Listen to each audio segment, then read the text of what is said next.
The Valerian Isles, jewels of the Ibero Sea.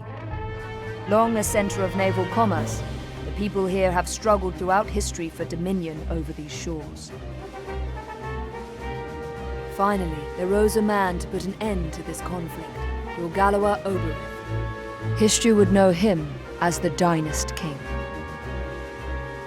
Rogalawa took the disparate races of men calling the islands home and united them as one. He encouraged marriage between clans, forging bonds to strengthen his newborn kingdom. For fully half a century, the Dynast King reigned, and Valeria knew prosperity. But the embers of discord smoldered. Upon the death of the king, Abuna Branton Morn incited the ruling Buckram to declare the independence of their royal city of Hyme. Yet the schemings of the Abuna had only just begun. Backed by the Holy Lodician Empire to the north, Branton created the Buckram Valerian Kingdom, naming himself as regent. He would have seen his rule span the Isles were it not for Lancelot Tartaros, High Champion of the Dark Knights of Lodis. Lancelot warned against such reckless expansion, and reluctantly, Branton reined in his troops. This left two clans to vie for supremacy in the south, the Galgastani and the Wallister.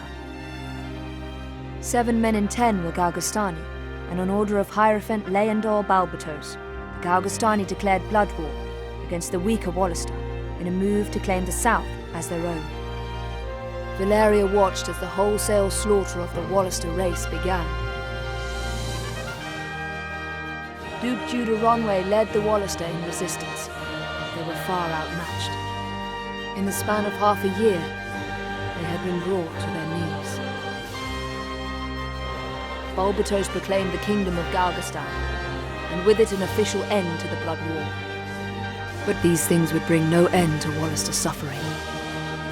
A piecemeal resistance continued, yet with their duke in chains, efforts flagged. The remaining Wallister were confined to a small province allotted them by Balbatos and the Galgastani. There, the survivors resigned themselves to eke out such life as they could.